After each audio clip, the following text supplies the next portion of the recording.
Up. Hello. Hello. Hello. What's up, bro? Welcome to the WUBro podcast with Saenz, Mike Mercadal, and Mike Valdez. We talk movies, sports, pop culture, and it's funny, bro. The way Harvey Dent didn't realize it was a Joker, and the Joker took his mask, his little surgical mask off. Like, it's like he has the face painting. He has the face paint, but he has a surgical mask on. And the moment he takes the surgical mask on, he's like, wait a minute, you're the Joker? And it's like, wait, what? You couldn't tell it was the Joker because of the surgery. And that one little reel or TikTok ruined their... I can never take it seriously anymore. Welcome to the party, pal! And my parents, I swear to God, my parents look at this like when a character from Chicago Fire comes into Chicago PD, dude, that's like Spider-Man being in an Iron Man movie. It is insane. So you're telling me there's a chance? Yeah! I'm just glad I like vanilla, boring sex like this. I'm glad that the sex I enjoy won't get me killed. I want my money's worth. Come on. That's how winning is done. Hey, I'm Dave Chappelle, and this is What's Up, Bro.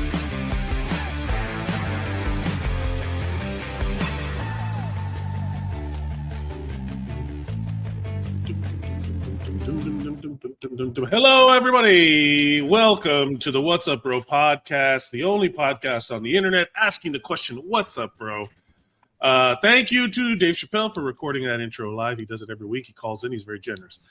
My name is Mike Mercadal. With me, as always, is... Saenz. Oh, it was faster this time. And joining us forever and always is... Mike Valdez. Hey, everybody. Where are you now? You're in the middle of the ocean? No, I'm actually in Coco Cay, which is a private island owned by the cruise line in the Bahamas. You would think that the land-based days would be better. Like, there's not one cell tower or antenna or satellite dish on that island. I wish there was, like, I wish I was smart enough to know, like, to be able to catch on to, like, the rhyme or reason, because there are times where being at a land-based place like this, there have been times where I've been at this actual place where the Wi-Fi is like super fast, and then there are other times where I've been in the middle of the ocean and it's faster, and then there's no, like, I haven't been able to catch on to, like, well, tomorrow's gonna be tomorrow's gonna be in Mexico, so Mexico always has slow Wi. Like, there's no, I haven't been able to it just doesn't seem to be one thing. Yeah, so it is if I know anything about Mexicans, is that they have slow Wi-Fi. So it's true. Well, you know what? Like all Latinos, there's like 60 people on the one account. Yeah, they're all sharing the same route. All in the family share. It's all in the family share. Yeah. There really is the Latino thing of like. I used to joke around with. I was like, oh yeah. I went to France, and then people like, I've been to France a lot as a kid, and because I have family over there, and people were like, "Oh, how fancy!" I'm like, "No. It's like 40 Cubans in a hotel room sleeping on the floor. Like it is hotel like room. it is." Mirate fancy pants, huh? That's hotel room. Jeez. Or like everybody piles in the car. It's like, nah, sit on his lap. Put the seatbelt on both of you. That's like so true, right? Yeah. What are we doing? We have more. Wow, you guys, fucking fancy pants over here. To be fair, the cops are coming. Sit on the hump. Get down. The cops. Get down. There were no seatbelts in the back of the station wagon facing the back. There were no seatbelts in that fucking side, buddy. Not at all. Well. It's weird that they don't make cars like that anymore, huh? It's weird that they don't make that. The station wagon went the way of the Dodo. They don't even have station wagons anymore. No, I challenge that everything is a station wagon now, because they're all crossover. Like that's everything's a station wagon. Because you're talking about the SUV. Well, no, because it's a sport utility vehicle. Those are bigger. Those are built on truck platforms. What they did is they took small cars and gave them the shape of an SUV, which is a station. Like, that's all it needs to be, is a station wagon. Well, it doesn't. Because station wagon. I get what you're saying, but the SUV. It's true. The SUV killed the station wish wagon. A robot wasn't talking to me right now. I wish it wasn't a robot. You talk that shit, robot. Yeah. Tell me the which station one of wagon- these are a bus. So the station wagon did kill the How many SUV. streetlights are in this? How many streetlights are in this picture? How many fire There's- hydrants are there? How many fire hydrants do you see? We're eating the joke up. I'm sorry. Like it's just impossible to land it at this point. You know what bothers me about the traffic light one is like they're like, wait, is that do you consider that a traffic light? What do you? Are you Dude, just I saying a do the stoplight? same thing. Are I you do the seeing a same stoplight? thing. Because that's Yeah. a walking crosswalk, but that's also a Yes. traffic light. Like, what do you Yes. consider a traffic light? Yeah, I'm You the guys same don't way, understand. bro. You're buying into the fact that you're Yeah. questioning it is them making you think less of your own humanity, so you're Yeah. more willing to accept robots. Where's my foil hat? It's just the back tire of a bus. A bus? Yeah, Yeah. yeah. Is that Yeah. well, is But that? yeah. Well, you said bicycle, but that's a scooter. Is that cow? What are we talking about here? What are we just? Because there's still. Also- Oof. When the edge of the bicycle flips onto the next quadrant, and you're like, "Do I Yes. click it? Does it count?" Yeah. It's like I Yeah. don't know. I fucking hate that shit. Anyway, with so you know how they say evolution always wants to make a crab? Have you ever heard that? The No. there's like a phrase like the crab is the most like efficient formula for evolving. Like we've evolved crabs many times on Earth over time. So it's like that's why like now when all cars are like capitalism breeds innovation. Really, then why does every fucking car look the same? Why does everything look exactly the goddamn same? And why is everything a crossover? Why is everything there's no? It's just like what's the most marketable? There's no creativity. I think we only have ourselves to blame. Remember back in the 50s and 60s, like every time they made an alien movie, all the aliens looked exactly the same. Yes. They were all like whatever. And I think that's what it was. I think it was a matter of I used to have a hypothesis when I was a kid. I thought that was really fucking smart of me one time. I was really a teacher told me I was really creative. I said, they said, do you believe in aliens? And I said, I think aliens are just us coming back from the future, time traveling. That's interesting. Yeah. My teacher was like, "Oh, that's a very creative. Like, oh, I never thought of it that way. That's very creative." And I said, "That's why we always like take ourselves back to experiment on ourselves because we want to see what we look like from back in the like. Wouldn't you want to take back a caveman and be like, oh, look at this caveman?" That's true. Like, oh, That so that's a very so growing up religious in the 90s, aliens were angels. Mm-hmm. They were right. You've heard this, Mike. Of course you have, because it was everywhere. It's like this. Anything to explain away the possibility of life on other planets, because then it ruins the idea that we're special. They were angels, and when people claimed that they were abducted by aliens, it was actually they saw angels, or they were abducted by demons for something bad they did. Yeah. It was their fault that they Interesting. experienced these that they. so Yeah. I grew up in my household. I was the most religious person in my household. So I wasn't forced into it That's by my interesting. parents. Anything to wasn't feel forced special, huh? Anything to feel special. I actually, when I was raised as a kid Catholic, and then when I was a teenager, I went into a Presbyterian church, and I became involved in the youth group at the Presbyterian church. Sure. But Yeah. again, this was on me. It wasn't like my dad or mom forced me into it. Nobody I was just forced like, you hey, into it, Can Yeah, I I was can like, I I wanna ask go- which you is this? rare for church. It's Can I rare ask for you church this? Yeah. for kids to not be forced into things they don't want to do.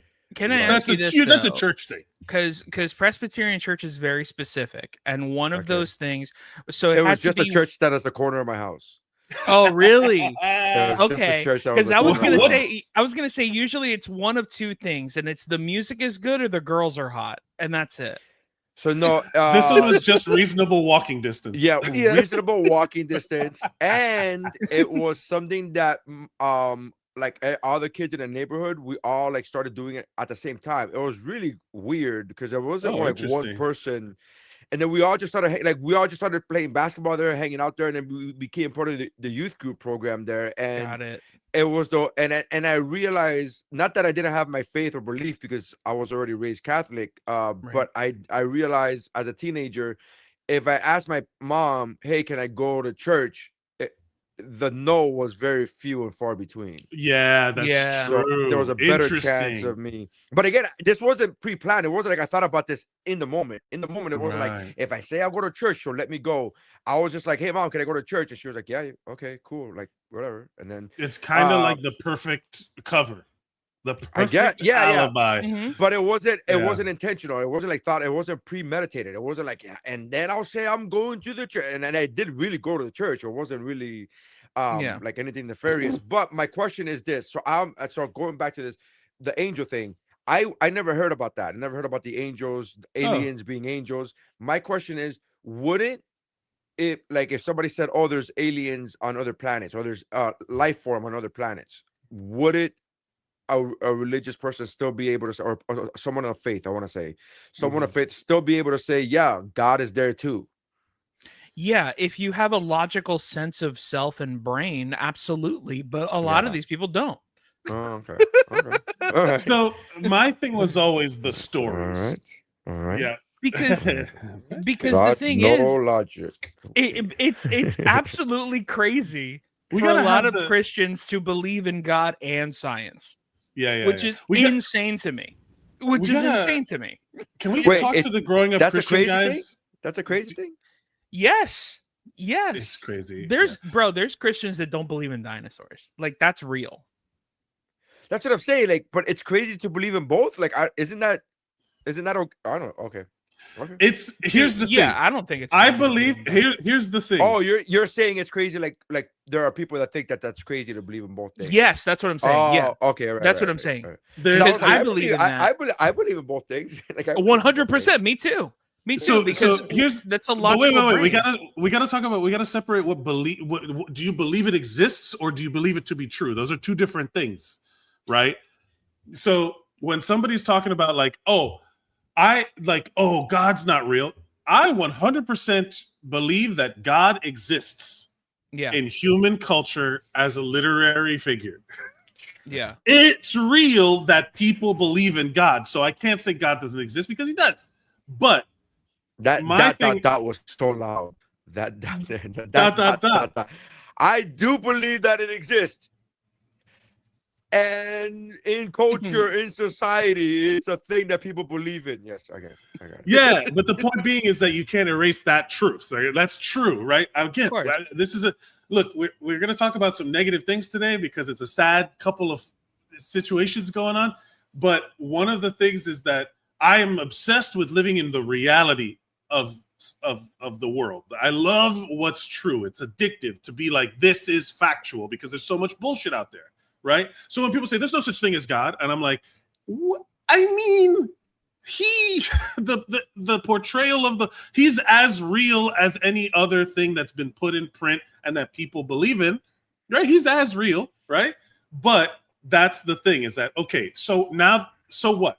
Oh, God doesn't exist. So what? Okay, so when something like angels happen or alien abductions happen, and people are trying to give meaning to this thing, I'm going to bring it around full circle. People are trying to give meaning to it. That means that they're using whatever stories they hear, right? The stories are informing what they believe in. The same way, did you guys see that picture of the video of the dude dressed as Spider-Man punching the shit out of Nazis? That man was inspired by a literary figure in the same way Christians use the stories of the Bible to hate, to be the other guys getting punched by Spider-Man. As great as that scene is, right? That video is of Spider-Man punching a Nazi. Can you imagine if he was dressed as Jesus? How much better that would have been? Oh my God. Oh my God. I can't tell you how many churches have redone that to some sort of Barlow Girl song playing over it at a church. Yes. And they're just dressed as Jesus punching Nazis. Yeah. I want look, here's the thing. If you're going to be inspired by the Bible, be inspired by the Jesus that flipped over tables of the Dude, money I'm so lenders. I'm so inspired by that Jesus. The one that just gave food away to people who were hungry. The one that healed people for no fucking. Why are we? Yeah. Why aren't we inspired by that guy? That guy sounds But awesome. But here's the thing, and here's what there's not to And get his serious, name is Zoran Mondani. No, just kidding. But here's the thing, Mike. There are a lot of people who are inspired by that Jesus, but you just don't hear about them because they're not newsworthy. It's just that's just regular 100% people. true. Those are just Yeah, those yeah, are not the of loud. course. Those are not the loud, annoying ones. Those are not And The those are loud, not- annoying ones are the annoying ones. Yeah. The loud and annoying ones are loud and annoying. Whoa! They're the ones that make. Stop They're the ones that make it to the presses. feed. They're the ones Yeah. that make it to the Yeah, feed. yeah, They're yeah. the ones That's that make it to 100% the, true. you know. So it's just like, yeah, all right. Yeah, There are plenty the of annoying, good Christians. the annoying, Just the bad Christians are the ones that make it to the news because they're the ones that talk about Jesus on one hand and then touch little kids with the other. yeah, and Jesus it's and then they're sitting on TikTok talking about how they won't eat a Snickers bar because it has a vein in it. Like Have you seen that video, Mike? those are the fucking people. Merc, have you seen that video? Have you seen that video? What? No, I don't know. But Okay, that's a so fucking funny image. There's a video. There's a video. I sent. I sent. I sent him this video before, where it was a guy talking about that he doesn't eat Snickers bars, so he did a 3D print of a slicer that slices the top layer, Deveiner, if you will. a deveiner of Snickers bars, and he's like, now I can have my Snickers bar. Like he goes through all this. I'm like, dude, that is such a long way to go to not like, man, you just really want to suck a dick. Like that's crazy. Yo, how do you Absolutely think? insane. Like This- just be gay, my dude. God. That's Yeah, just just be be gay. gay. Like, Just be gay. Like that That's is so much. much work. He 3D printed a box that you put a Snickers bar in, and it's just deep enough to cut the top layer, and then I said it to, and we were laughing about it because we were like, just be gay. This is so much work, dude. Well, This not is only so that, much but like work. something that's What? so funny is like, What happened? what's great about that is that I assure you that before I brought this up and Neri told you the story and all this stuff, the three of us were never thinking of a Snickers bar having a vein in it and it being like, oh, that kind of looks like a dick. None of us ever thought that, right? None I of gotta it. be honest with you, every time I thought about it, it made me lick it harder. I don't know why, but I just What? What do you mean? Hold on. Yeah. That's why you like the white chocolate ones more. yeah, of course. Well, they're smaller, they're easier to They're swallow. smaller and easier. Hold on. We have to watch. Is this the one you were talking about? Yes, it is. I mean, are there more than one? We're gonna open this and it Snickers says here. satisfies on it. Like We're gonna see a Just- problem. You see these veins on the top? I do not touch Snickers bars with veins. Ever since I've been a born again Christian, I tried them veins side up, veins What were you doing on the before? tongue, and it just doesn't work. So I came up with this 3D printed Oh my god. just Snickers eat a Kit deveiner, Kat, bro. and we're gonna give it a shot. I've never tried it out, so Just Just be first time gay. trying it. Just be gay. Oh, look at it cutting those veins off beautifully. Just Wow. And it sucks. Slicing It's through. Yeah. not even good.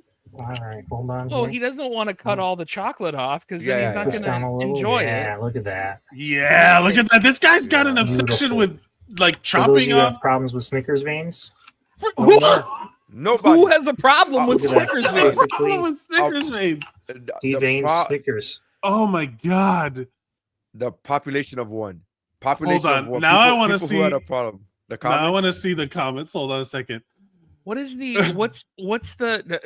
It's early, so I can't think of the word. But what's the thing that they do when you're born and they cut your penis? A A circumcision. circumcision. Yeah, you circumcise the Snickers bar. Yeah. Oh my Yeah. god, Like- this is great. Ever the first since I was a born comment. again Christian. Before that, I was just shoving them up my ass. Yeah, Nah. before that, I was deep throating these That was the thing motherfuckers. that Neri sent me. That he was like, "What were you doing before you were born again?" Jesus Christ. And it says, the first comment, just lick it, mate. The veins will smooth out the more you lick. Yes. And it says, instructions unclear, veins now throbbing. Jesus Christ. but Dude, here's what makes me laugh. Here's what makes me laugh. Sounds like I- Buddy's I- trying to suppress something. I do not believe for 1 second that he does not eat those pieces of veins that he cut out. I do not believe for one, because it's just chocolate. Because Yeah, just I once, mean, once. well, now once it's just chocolate. Yeah, exactly. Now it's just so once you cut it off, it's just pieces of chocolate. There's no way you're not putting that in your mouth, right? So what's the fucking difference? I don't understand. It can't make me remember the cocks that I've had in my mouth. I cannot have those memories because lustful memories send me to hell in the eyes of the Lord. But it's just like what are we doing, man? Like that's a guy that can't wrap his head around God and science. You know what I mean? Yeah, that's the guy. That's what I mean. It's someone wrote, you eat Snickers because you like the taste. I eat Snickers because I enjoy the veiny texture on my tongue. We are not the same. It's like, yeah, what are we doing? It's crazy, dude. Like, look, the point of it is that guy's living in a Kit Kat. Can you imagine the Kit Kat? Yeah. Can you imagine that guy just fucking deep throats Kit Kats? He's like, these bro, are fine. If I ran a candy company's social media, I would put so many comments of like, join us over here at Kit Kat or something. Yeah. A Reese's doesn't have any veins. Like you know what the funny thing is? If I was Snickers, I would come out with an extra veiny bar. Like here's one that has extra veins. I would come out with a Snickers that looked like a dick and balls. It'd be like Snickers, oops, all veins. Like it's just all veiny. Yeah. Yes. Oops, all veins is perfect. Oops. Just like. Oh my god. Oh, it's the Snickers it's the family. XL edition. The XL edition that has a white chocolate filling. Yes. Yes. And it looks like a giant dick and balls. It's like, oh, it's an XL. It comes with 2 extra corners. How great is that? What a joy that was. What a nice thing to watch and enjoy and make fun of. And times that are dark, everybody. Rest in peace. The rule of threes is in full effect for celebrity deaths and pop culture deaths. Rest in peace to Dolly Parton. Rest in peace to Tim Curry. And rest in peace to Peter Cullen, the voice of Optimus Prime, as well as the clicky noises of the... These are all people that are... Ironically, maybe Peter Cullen was more important to this podcast, like the upbringing, and Tim Curry than maybe Dolly Parton, because we weren't sure. We were, I love Dolly Parton because boobs and all that stuff when I was a kid. Like, hey, that's a big boob lady. But her music was never relevant until I became an adult later. But it's like, so this Peter is Cullen. I was talking about when Dolly Parton passed away. Like I was reading, the internet, and the internet. I thought the internet was going to do what the internet does, which is like, at some point somebody was going to say something negative about Dolly Parton. I was kind of waiting for it, but I was kind of thought that it would happen. And so here's how great Dolly Parton was, because who don't know, and I'm sure who the fuck doesn't, but she donated thousands of books to children on a yearly basis. Voice, pause. Come back. She would. You're right. She would donate thousands of books to children. She had the Dolly Parton library. Yeah, the Imagination Lab. Well, going back to the first thing you said, which is you thought people were going to say negative things about her. I was the opposite. I thought that people were like, because all of the Republican country music fans that she's #1 draft pick to be on your side because of how beloved she was. So I thought everyone was going to be like, and it's true. All these Republicans came out saying that, she was a wholesome legend and she loved Trump and his pop. And then people are like, what the fuck are you talking about? You can't say lie. Like you can't. You can't rewrite history. But here's my thing. Here's what I was getting at. It wasn't really the political thing. It was more of I thought somebody was gonna. So I thought it was so great how everybody was talking so positively about Dolly Parton for a few days now, and it still really hasn't happened. Mike is the first one to kind of actually do it on this podcast. Ironically, is because all of the people that were talking about her, none of the comments were about her boobs. And I thought that was great. Like, I really thought that was like so impressive, because when I was a kid, I remember Dolly Parton like, oh, that's the lady with the big boobs. Like, I remember like as a kid thinking that. And then later on, you see her work, and then you just forget that she has big boobs. At least I did. As a grown-up, she just transcended the big hair, big boobs she persona. Leaned into it. That was a choice. But it wasn't about leaning into it or not. It's about It's about like in the zeitgeist. In the zeitgeist, she wasn't just that. Like people just forgot that she was that. Like yes, when she started, she would lean into that. But it was. I thought it was so awesome how people after her passing were so positive about her, and nobody was like making big tit jokes. I thought big titty jokes were going to be happening. Well, and I was like, the reason why I think people can't make the big tit jokes is the same reason why when you were a kid, you would make the fat joke first. Because she owned it. She already made the references. I saw a montage, a compilation of her clips from talk show appearances. And that lady she could have been, she's a comedian. She's fucking hilarious. She's super quick. She had bits. She always had a bit going on. And she was like just a great, which of course comes from the country music side of writing these amazing songs. Like everyone's been talking about how great the library thing was, and it's true. How great a personality she was, it's true.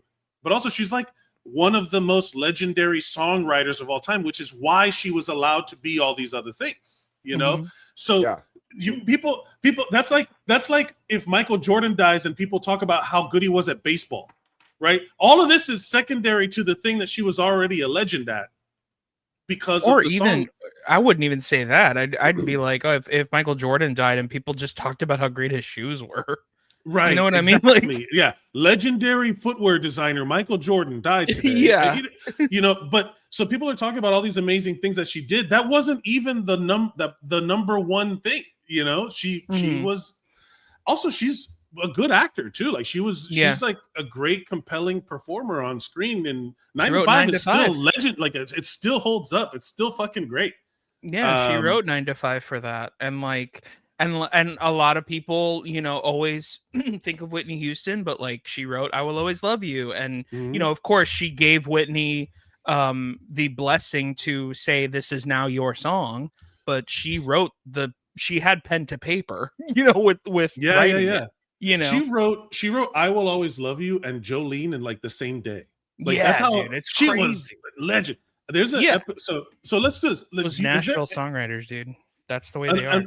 You know, is there a rapid fire? We'll do a rapid fire Mount Geekmore of Dolly Parton things that you enjoy watching, or like what is your like things that you think the first 4 things that you think of when you think of Dolly Parton? Because one of them is 9 to 5 and like that movie where like she's doing, but also the song is like a upbeat positivity anthem. Like it's just it gets you in a good mood. Which is ironic because the song is about fucking doing the same shit over and over again, about having to go to work from 9 to 5. But it's also about the hustle of like, you know, putting boots to ass and all that stuff. You can extrapolate from it what you will, you know, like I mean, it's a great song, but I like the fact that you were like, it's an upbeat song. I'm like, yeah, but it's an upbeat song about like having to fucking work your ass off. It's ironic. That's a country music trick that I could you could even argue that she probably created or popularized, which is doing very like bleak lyrics, but having a very poppy sounding thing to where it's like when you really read the words, you're like, this is actually really sad. So I'll give you like my mountain of things that number one is I love 9 to 5. I think it's like it's a song a bit, both. I think they go together, right? Like because I hear the song, I think they're part of the same thing. To the point where people, you know how we have May the 4th be with you. People are saying that September 25th, 9/25 should be Dolly Parton Day. And I'm like, that's awesome. Great. I'm all for it. I'm all for it. It should be a national holiday. We should get off for work. We should. She's great. That's the thing, is that she's number 1 draft pick. That if you're on the wrong side of Dolly Parton, you need to reevaluate yourself. You know. Yeah. The second is an episode of this Foo Fighters show that for HBO they did a documentary series where they were writing an album called Sonic Highways. and they go to Nashville and they talk about Nashville songwriting, and they talk about how her story, like just like she's just part of it, but she comes off as like Elvis wanted to sing "I Will Always Love You," and then that weird fucking Colonel guy that, if you watch the Elvis movie, you know that he's like, it was just the worst possible thing that could ever happen to Elvis. Was He's like, wild. well, they basically wanted half of the publishing rights on that song from the get, and she was like, no. And then that alone, the fact that she kept and owned her own publishing, is why she's Dolly fucking Parton. That's a great one. Mm-hmm. There's a what's there was like a talk show, all the talk show that she does the song on Johnny Carson called the Johnny Carson Show. I never made it until I did the Johnny Carson Show. Go look that one up. It's fucking great. And there was one time where she was on like someone else. I think it may have been like with Kelly Clarkson or something. And she was just like a thing that I remember of her. They start like singing a song, and she starts doing the washboard thing, you know, like the raka, raka, raka, raka, with her fucking fake ass nails, and she's just like jamming out. Like, that lady found music everywhere, man. I loved it. And it's like, it's one of those things where you watch that lady, you're like, oh man, what a like undeniable creative genius, talent, brain in this like stylized representation, ultra, feminine representation. And that's nothing to say all about the stuff she said about like acceptance of LGBT people, race. That's what I was gonna say about, because it's interesting that all your fours were music related. And it's which is interesting, because again, it goes to what you were saying, like she's so multifaceted, and she did so many things for so long that if we could do a whole podcast on just her music career, and it wouldn't be enough. But she did so many more other things, because to me, because I'm not a big country music star, I'm a big country music fan, the 95 song really is one of the only, that and Jolie are the only two songs I really know about her. And I do know about her version of I Will Always Love You, but to me that doesn't register as her song. It just doesn't in my mind. So to me, like, it goes to the story though. Like, absolutely. Yeah. That's her story is great. I think it goes to, that's what I'm saying. Like, it goes to your point. Like, we could do a whole podcast about her music career and it wouldn't be enough. But to me, there's so many more other things. Her activism, the fact that she donated money for what ended up being one of the vaccines for COVID was monumental. Like, she donated so much money. And that's what helped us get one of the first vaccines out so quickly. It was awesome. I'm like, oh, that's fucking great. That her work with LGBTQ, her work with, there's a video that I posted on my stories, and it's great. It was a great quote because somebody called her out on the Dixie lyric. She used to use the word Dixie all the time. And she had Dixieland Stampede, the restaurant dinner show. Correct. Yeah. And then they said, hey, this is, Dixie for a lot of people is a term, that it's associated with racism and so on and so on. And she didn't call out, wokeism. She didn't say like, oh, cancel culture, this is bullshit. That's not what I meant. She said, oh, I did not know that, I'm sorry. And then she fucking changed the name. Like, that's how he's, and she was on record for saying like, hey, there's nothing wrong with like being ignorant. Gay? if you did it innocently ignorant. I think it was the words that she used. It's like, if you don't know, if you're not doing something intentional, you're hurting people, if somebody brings it to your attention, it's okay to be like, oh, I didn't know. Yeah, like that's what the fucking that's so my common bad. Sense.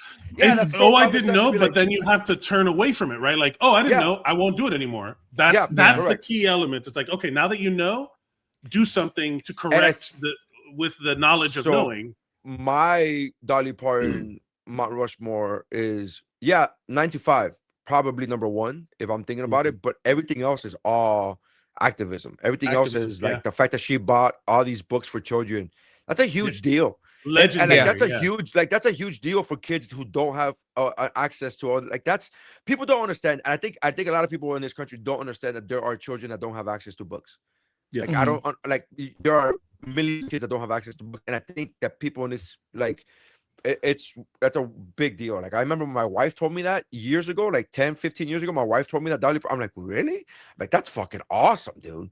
That's just other level. Like, that's, dude, you made your millions, you could do whatever you want or do nothing and nobody would ever blame you. Like you could just go away in obscurity, write songs behind the scenes that you're not even performing anymore, but she chose to be a better human and to make the world a better place. Like that's wild to me. Like that's fucking other level. There's a podcast that I just in all of the Dolly Parton stuff that I listen to, and it's from the guy that did Radio Lab. It's a really good podcast about like science and communication in the world, and I love their approach to presenting it in a podcast format. They're probably like right up there with This American Life with like OG format defining podcasts, and they did one called Dolly Parton's America, and this one, it goes into all of that what you were talking about, the Dixieland Stampede. You're talking about, that's an unfortunate name, the She's Alive. But this was in 2019, right before, and they were like in this divided time, and it was that she's like this galvanizing kind of presence that unifies everybody. And they went through all of the stuff, her history, and then they even talk about how Jolene has been interpreted by the LGBT community as like, maybe she's secretly in love with Jolene, or there's some aspect of that. Hilda's in the show. 300 million books through her imagination library. 300 million. That's crazy. That's wild. But I recommend everybody go check out this podcast. It's called Dolly Parton's America. It talks about the politics. It talks about the current pre-COVID era Trump situation. And it talks about like her present, and it also talks about like how poor she was. It's like she's the true like American pull yourself up by the bootstraps story. She just muscled creativity into the world, and she's a powerful like figure, which I feel bad for Tim Curry and Peter Cullen, because this is similar in scope to when Michael Jackson died. Right before Michael Jackson died, Farrah Fawcett died. Uncle Luke died too. Same day. Uncle Luke. Not Uncle Luke. Who am I thinking about? Another. I'm like, he's running for public office. No, Miami-based DJ. What's his name? Uncle Al. Uncle Al. Thank you. It was one of my uncles. I forgot which uncle it was. I apologize. Uncle Al died the same day that Michael Jackson died, and nobody gave a shit. Yeah, it's hard, but because we only have so much. This is one of the things that's hard to talk about, is that if there's too many bad things going on, it's hard to give each thing the like energy it deserves. It's just bandwidth. Yeah, right? It's just bandwidth. But Tim Curry actually died the same day, by the way, as Dolly. But they announced it. His people announced it the day after because they wanted to give Dolly her own, like day or whatever. Again, another universally beloved, like very LGBT friendly. Like someone's commented, like check in on your gay friends. They're not doing well. It's a rough time to. It's also like they're fucking deveining Snickers.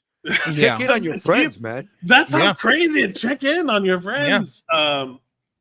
But how do we feel about like? Can you imagine somebody calling that guy and be like, "Hey, man, you okay? You okay?" Hey, so I saw you debating those Snickers. Are you okay that Tim Curry and Dolly Parton died now? Dolly Parton, yeah. Jesus, man. But it's true. Tim Curry also this incredible body of work to pull from. That was he's always a devil and legend to me. Like that's my first rule that I think about Tim Curry. Good one.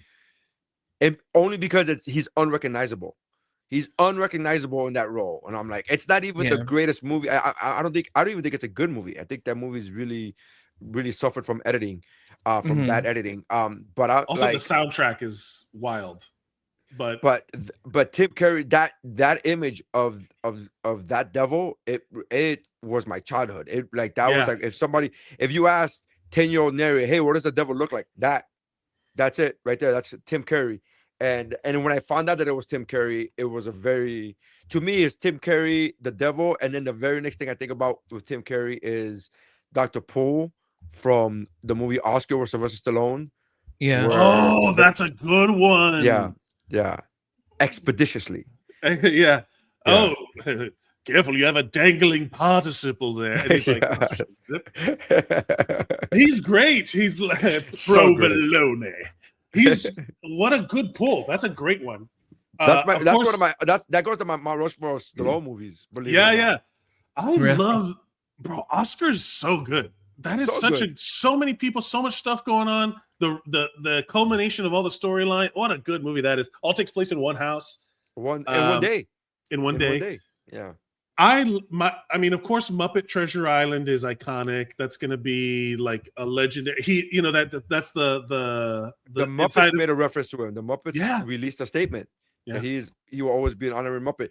Here's a not so fun fact about me that I remember I talked about this the other day on the podcast, that I had never seen a Goofy movie. I have also never seen a single Muppet movie from start to finish. Never seen a Muppet movie from start to finish. I love the Muppets and I love the Muppet Show, and I remember the Muppet Babies was one of my favorite shows growing up. Sure. But I've never seen a full, from start to finish, a full Muppet action movie, live action movie. I've never seen. I'm trying to think of how I would introduce you to the Muppets. That was my first thought. Like, a while back, I think it was on a Movie Bros podcast. I remember you saying you were like, I've only read books where the Muppets have made movies about them. And I've only read, well, there was that's true too. And then I made a joke where I was like, your book report on Treasure Island must have been insane. Yeah, there's a few movies that I only saw the books of them because of the school book fair. And I would buy the books from the school, but I would buy the books from the school book fair only if they were already made into a movie. So like I remember in third grade, fourth grade, buying the Karate Kid Part 2 book because I already had seen the movie. And you are Peter Griffin, dude. Yeah, you are Peter Griffin. Many ways. DVDs, books. What color are those red? What color are those red fire trucks? Fire trucks. What color are those red fire trucks? Yeah, man. That was my. So I haven't seen from start to finish a full Muppet movie, but I'll say this. It's hard. That's not true. I did see the Melissa McCarthy Muppet movie. Oh, that's not. But that's not. Muppets. What's it called? There's Muppets in it. There's puppets in it. Muppets are trademarked. I know. You can't use Muppets. They'll come after us like what is it? They're very litigious. The Muppets. The Arthur Ashe. Who was it that gigged us for the Arthur Ashe Tennis Museum or whatever? Yeah, the Arthur Ashe. You gotta be careful. They're that level of petty. You got the Muppets aren't as much. I'm trying to think about this. What would be what would be your introduction if someone had never seen the Muppets? How would you introduce the Muppets to them? That's a great question. I would say, what era Muppet? I mean, truly the best thing. I would have to gauge a little bit more because the Muppets are so much a like a pop culture reference. Moments. Yeah, they're like a moment. Yeah, so like for example, if there's somebody that likes music, I would say, just watch the most recent one on Disney Plus with Sabrina Carpenter, because the episode, because they tried to reboot the Muppet Show. Yeah, because that's like a really good one shot. That's like it's a variety show, and you understand all of the Muppets and what their purpose is and that kind of stuff. However, I think one of the best things that those movies did, like the Muppet Treasure Island and Muppet Christmas Carol and Wizard of Oz and all those movies, were one of the best things that it did was that it reminded us that the Muppets are supposed to be actors, and that's the whole thing. It's like they're so versatile. They're perfect for that. For like when YouTube started popping off and people were, I was so confused as to why the Muppets didn't produce, because they tried, and I found the thing that I think of the most, but they are actors, like they're characters, and everybody who does these performances, like Tim Curry and like even Dolly Parton did stuff on Jason Sesame Street. Jason Segel's like obsessed with Muppets, as well as the dude who plays Roy Kent, Brett Goldstein. They're obsessed with the Muppets, and rightfully so. They're so versatile. You can do anything with them because at a certain point, Jim Henson created them in a way that they just exist as like Roger Rabbit, like part of the world, you know? Yeah, and like, I and guess truly it depends on. truly No, the no. Muppet Show in a lot of ways, like the Muppet Show is 30 Rock before 30 Rock because Yes. because essentially it's just like they're trying to make a show and this is all the bad stuff that happens in between it. And like Yeah. I mean, and bad stuff I mean like comedic antics. Right. You know, but Yeah. yeah, like that's kind of what it's hilarity supposed to- ensues, and then And Exactly. hilarity ensues. Well, you know why I think that this. I have a theory that the reason why none of they also did a late night show on ABC. Remember they did the Muppets. I loved the that Muppets show. late The night show. Muppets, the Muppets It Tonight. was so good. You want to know? I think they're too genuine. They're too pure, and people are trying to poke they don't land because it makes us, the public in general, who is pretty shitty right now. The public in general is the people on the internet, people who are the most public, are kind of shitty right now. Yeah, because everything is based off of rage and anger and all this. So when something comes along that's kind of pure and just like, someday we'll find it, the Rainbow Connection. Like that's still the vibe. Yeah, it makes us feel guilty about ourselves. Where you're like, I can't watch this because Dude, we feel not the thing. It's that we are Dude, like, ugh, I'm a bad guy. The fact that people the fact that this country in the last 2 years have talked shit about Superman being woke. Yes, like the Muppets don't stand a chance. They don't stand a chance. The Muppets don't stand a chance. The fact that they talk shit about the supervillain in the movie Supergirl was not bad enough, even though there were literal fucking human trafficking. Yeah, you sex slaves, and it's like, what now? Like that's not bad enough for you? Like it's so fucking weird. It's so funny you say that. Like we're pretty shitty people. Like we call Superman woke. We call Superman woke. It's so fucking funny. Well, it's and it's funny. It's funny too because like I have a really close friend that actually works for Henson, and she's a puppeteer for. That's so cool. Honestly, that's cooler if you knew like Tom Hanks. There's that's so fucking cool. He's up. Yeah, she's the voice and the puppeteer for I forget the character's name now, it's killing me, but she's been on the Sesame Street for a little bit now, and one of the things that she told me, because every now and again, and maybe one day I'll do it for you guys, I do a very good Elmo impression. And one of the things that she was telling me was like, your impression is so good for two reasons. One, you the first thing somebody wants to do when they can remotely do an Elmo impression is say something fucked up. And you immediately remember that he's a pure child. He's a kid. And he would never talk like that. And also, you remember that he only speaks in the third person, which is something a lot of people don't remember. He doesn't say I. He doesn't say I. He says Elmo. And she says, I got his lisp perfectly, which is great because he does have a lisp. Because, again, he's a kid. And so I like the fact that my mind, because I'm a sports guy, my mind, when you said Elmo doesn't say anything fucked up, I'm like, he did talk shit. He did not root for the fucking Knicks. He got eaten alive for that. He got fucked up in that one. Yeah. That was so funny. Well, here goes my impression. He goes, "Does that make this a thing?" Like it's just good. Good. Like just That's like so good. Okay. That's a great Elmo. thing. Like That's a really good Elmo, dude. I told Really you. good, I'm not gonna lie to you. And like he said, I don't fuck around. Yeah, No. well, but again, believe me, Stacy has met so many people that are like, listen to my Elmo impression, and then does shitty Elmo impression, and it's just like, bring me back my money, bitch, or like whatever. Yeah. Because it's it would be always funny that. to hear Elmo say that, and it's like Elmo would never say that. It's like, that they're too pure. They're too good. I want to show you. Can I show you my favorite? This is It's a rock. Perfect. It's a rock. That's my favorite. Yeah. It's a rock. Yeah. It's a rock. Yeah. This is what I think is like the YouTube feed of the Muppets, or the YouTube channel for the Muppets should be like, there's so much commentary on internet culture that they could do, but this is my favorite one. Do you know which one this is? No, I don't know what this is. Oh, wait, no, hold on.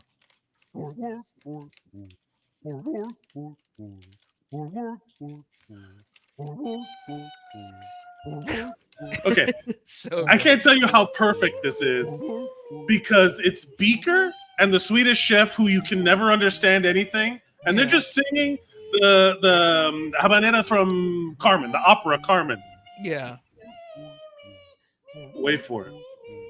The three least vocal. Who do you think is going to come in? I don't know. It's just that. It's perfect.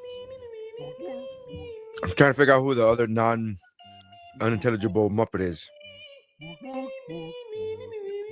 Oh, Of course, Animal. course. Right? It's perfect. So, like, they don't have to do anything more than know themselves, put themselves in a situation, and it's whimsical and fun. It's too pure. It's too good for us.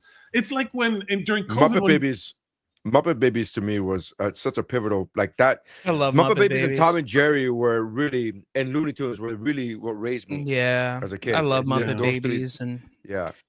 Do they show that anywhere else now? Muppet Babies, where I can show my Muppet, kids? dude. I don't Muppet know. Babies has been a thing that the fans of the Muppets have been begging Disney to put on Disney Plus, and for some reason, I believe it's why music is it rights. not? I believe it's music rights. Oh, It's yeah. it's usually always music rights whenever a show.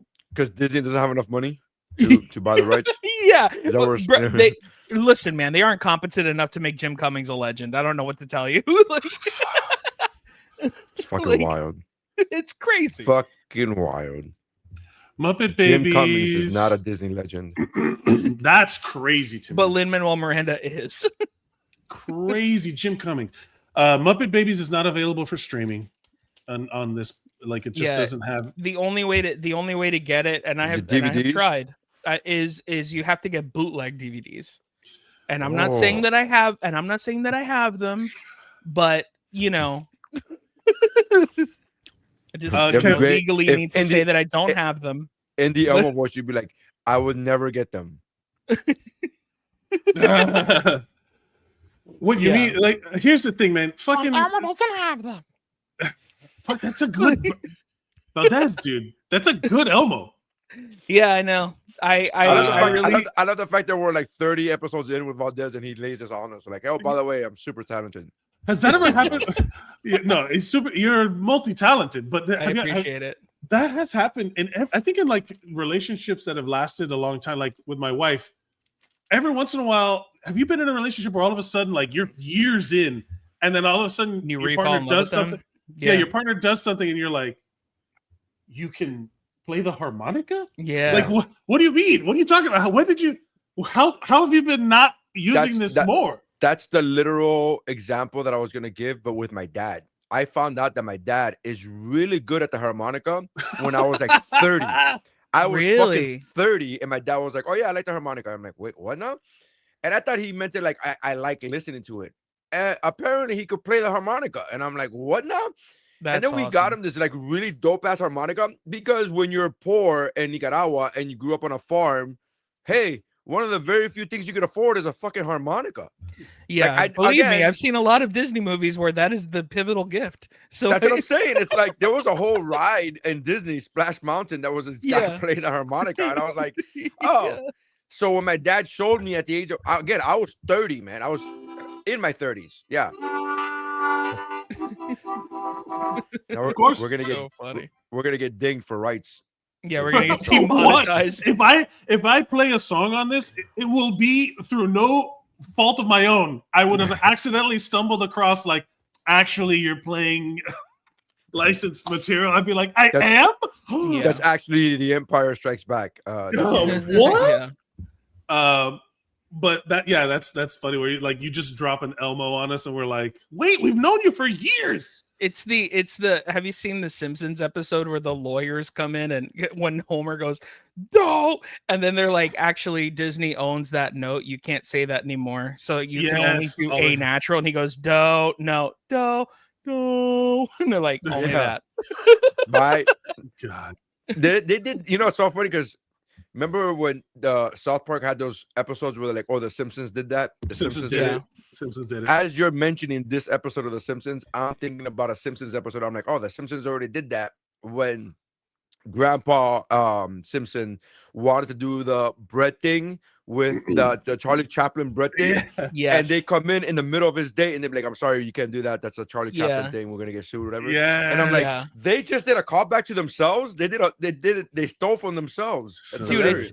but that's the thing. It's like, you sent me Neri sent me a Simpsons clip because now he knows how much I love the Simpsons, and now he's sending me everything that's Simpsons related, which is great. I've known for a few years that you love the Simpsons, but now it's in my algorithm. Now it's popping up in my algorithm. And now I'm like, that's okay, now it's same. To be fair, but remember, same. I did that. Remember, I did that Simpsons trivia a couple years ago.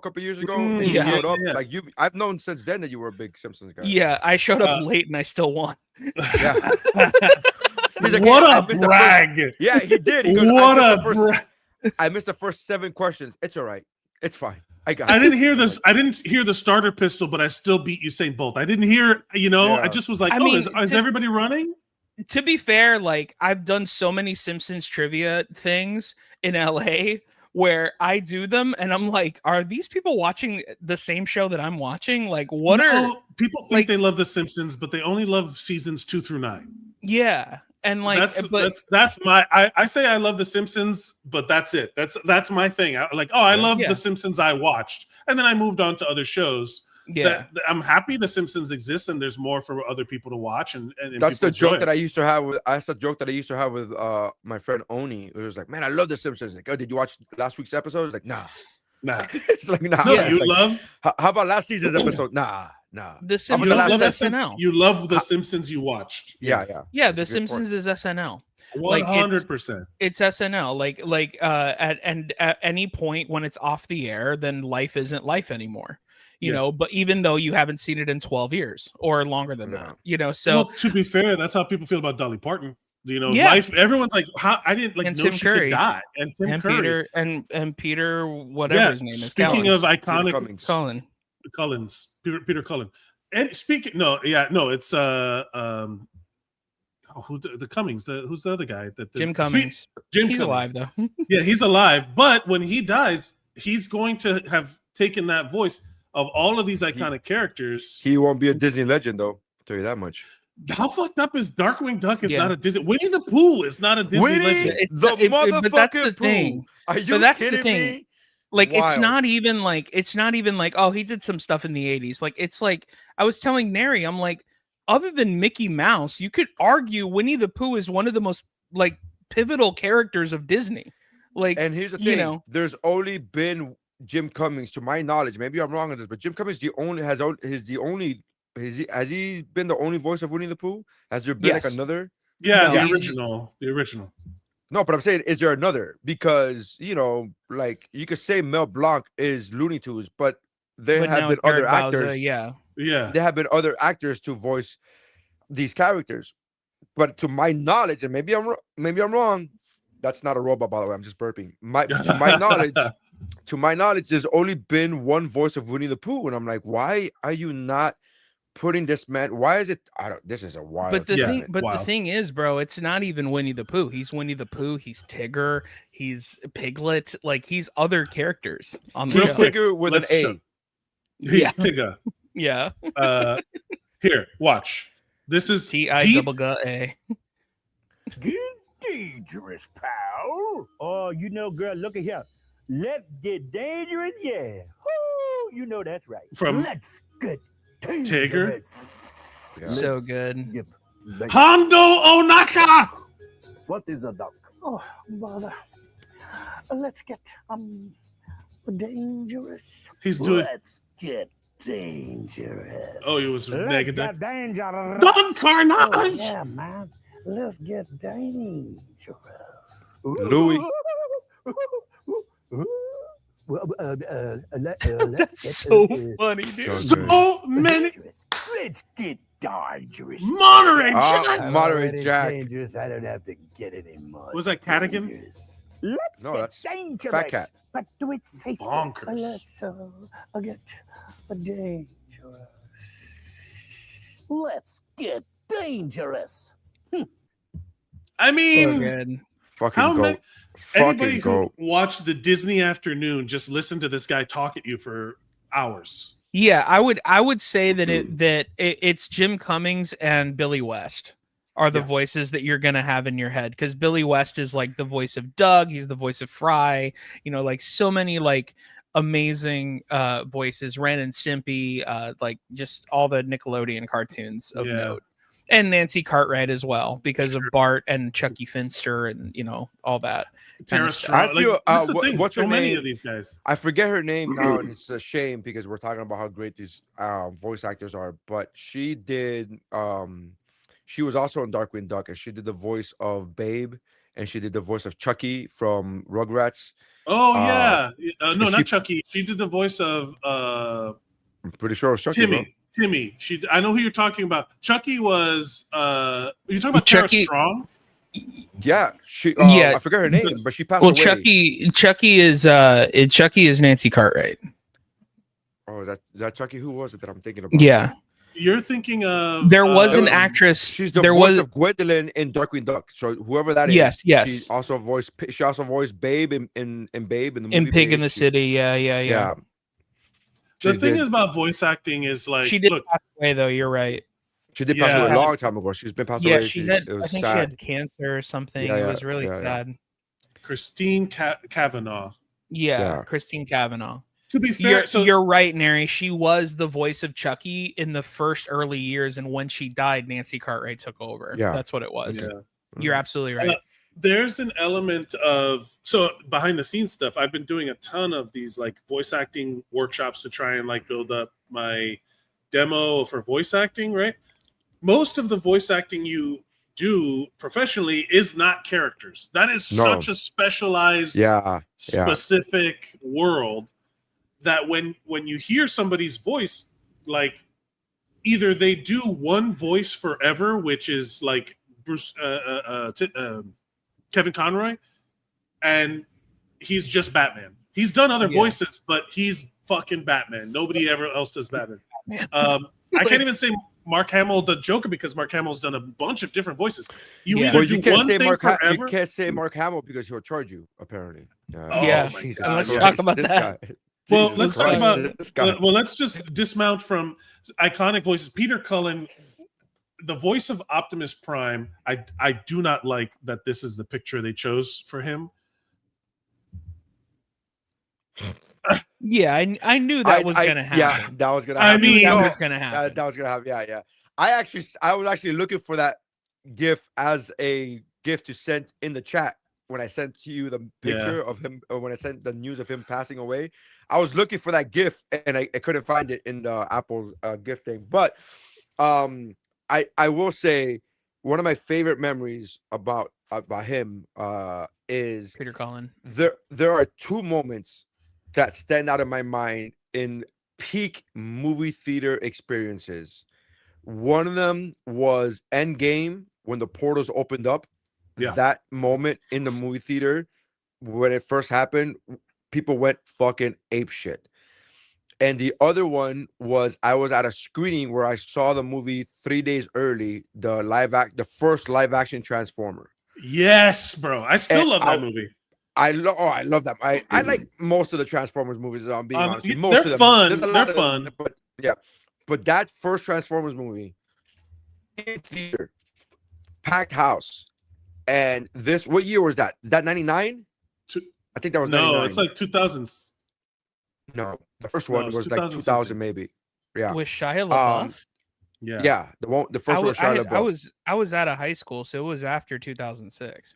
Yeah, Okay. I think it was 2007. So that movie, we're watching that movie, and I remember when he said, "I am Optimus Prime." I remember like the chills that came over my body. I literally had chills, and the entire audience went, like it just roared. Hell Like yeah. it was like peak in a positive way. It was like peak 80s alpha male, like every dude in that room that was now in their 30s. Like, it was just dude, and I you remember wanna like know- goosebumps that came over me. It was but again, like that character, you talk about peak masculinity. He created the voice. Basically, the whole show is about be Kind. strong, like be kind, be Protect strong others, enough to be protect others, gentle. yeah. Like the voice is not. He even talks about it. There's the interview I can find it, but there's that famous like he did a panel where he talked about how he came up with the voice for Optimus Prime based on his brother who was in Vietnam and was like basically had like PTSD, and he's like it's like I'm doing this voice. I'm supposed to be like the leader of this army of robots and whatever, and he's like, don't forget to be strong enough to be kind, like be gentle. Like there's like power in that the gentle, and I'm like, what a good lesson to live by. Like these are basically in the last. Dolly Parton, don't forget to be yourself. Tim Curry, don't forget to be weird. And Peter Cullen, Optimus Prime, don't forget to be gentle. You know what I mean? Like what more do you need? Like what more do you need to did you finally guidance? see the Masters of the Universe movie, live action movie? No, I have not. That's the main premise of that movie is you could be powerful and strong without being a bully. Yeah, It really is an episode of fucking He-Man. It really is so good. Mm-hmm. But yeah, it's fantastic. Anyways, unfortunately, we lost and again, Hayden Panettiere last couple weeks. You know, like these going back to what we're talking about, like the religion thing, with like putting meaning onto events and death. Like these people are just human beings that have lived and died. They've contributed to. It doesn't make them any more important in terms of a life, you know, like it's who they reached. Their work has been what they put out into the world has been important. The same way, like when your grandma, you took the wrong 80-year-old. Bro, I've seen that so much. I will say it was good when I did see the guy that was like, we got him. He's an 80-year-old. He's from Home Alone 2. Like, that was good. That was good because it's like, okay, that's funny. You know? To Home be Alone fair, 2 is gonna hit so different this year, by the way. Like Catherine O'Hara. Catherine O'Hara, we just lost. Yeah, this dude, year. and the Susan, what was her last name? The Pigeon Lady. She passed away as well. Oh yeah, Academy Award winning Pigeon Lady. And I wonder who's gonna. So this is now having enough time to not. Who's gonna be left out of the memorandum in the Oscars? Who's gonna be left out? Who's the one that's gonna be like, well, they didn't even mention? Because if you leave out Optimus Prime, motherfucker, he did movies. He did plenty of movies. Yeah. So he did. He was the voice of the Predator. Yeah. So if he only did TV shows, he would be on the Emmys. So like they would still have him in an memoriam. Yeah.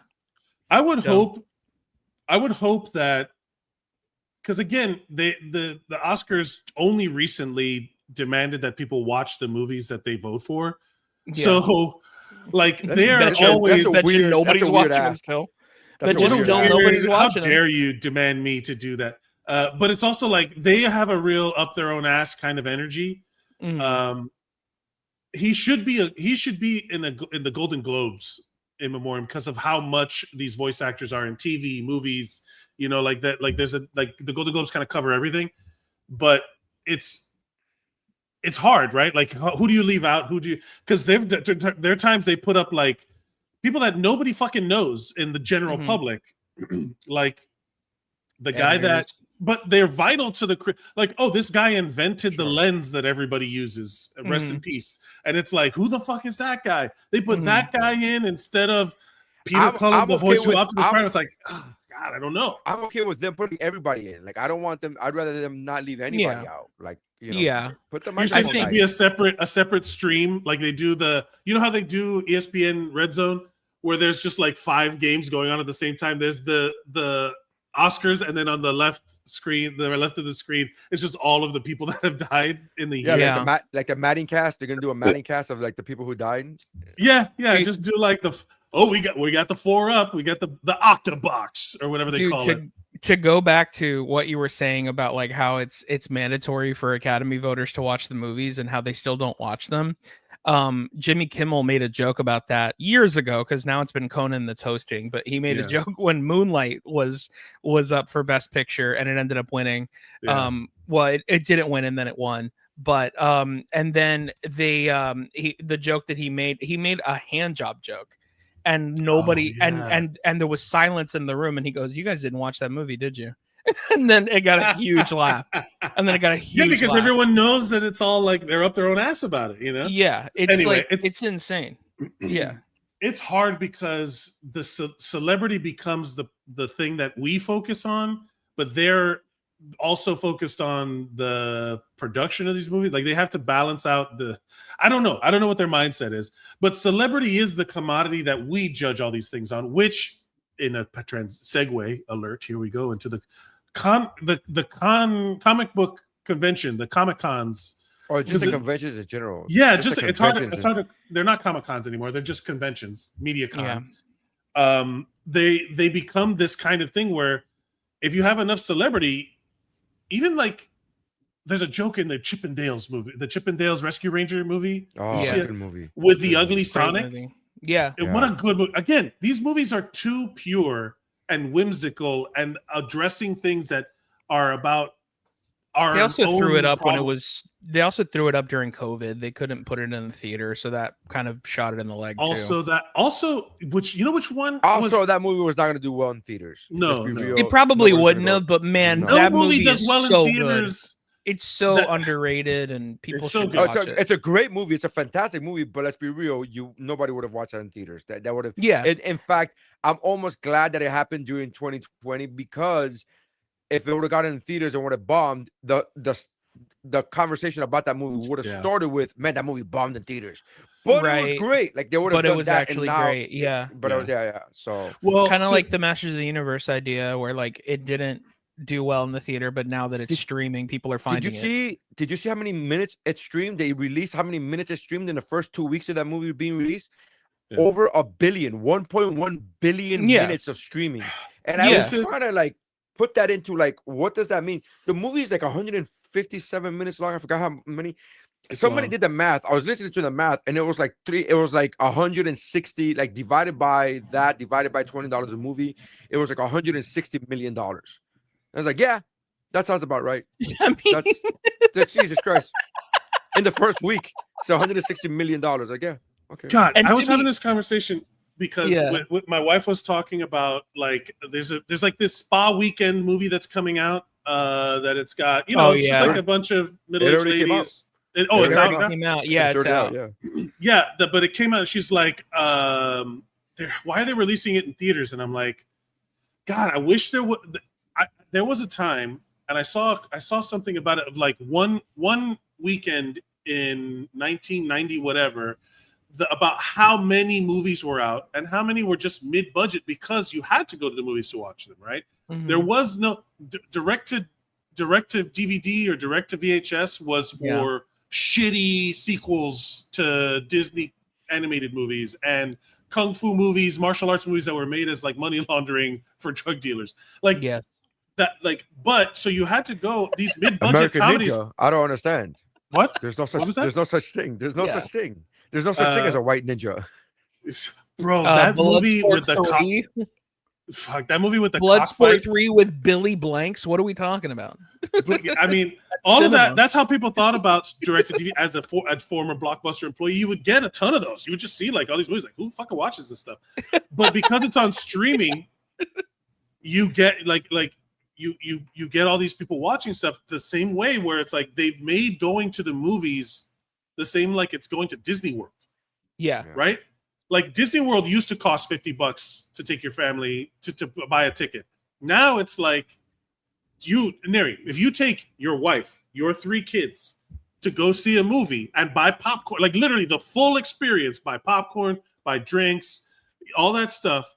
That's how much? $250? Probably, yeah. Between the movie tickets and so the movie tickets are $20 for the adults, right? $21 for the adults, and then the child tickets, if you're talking about like matinee. Even if you're talking about matinee, you're talking about $15 each ticket. There's 3 tickets. That's 45 plus 4 plus that's 45 plus 40 for the adults. That right there is $85 just on movie tickets. Yep. Yeah. So you popcorn, soda, all that jazz. I mean, we're super Latino, so we go to CVS before we go to the movie theaters, and we stock up on candy, and we put that shit in our pockets. But that's That's my the point. way you're supposed to do it. By the That's way. my point. That's the way they've- Chris Nolan intended it. Yeah. That's why they have those boxes there for you to see it. It's not for you to buy it. It's for you to Yes. know what Like, to hey, find at this is- Walgreens. Yeah. So Yeah, you yeah. So adjusted Did you for buy this one? Like, yeah.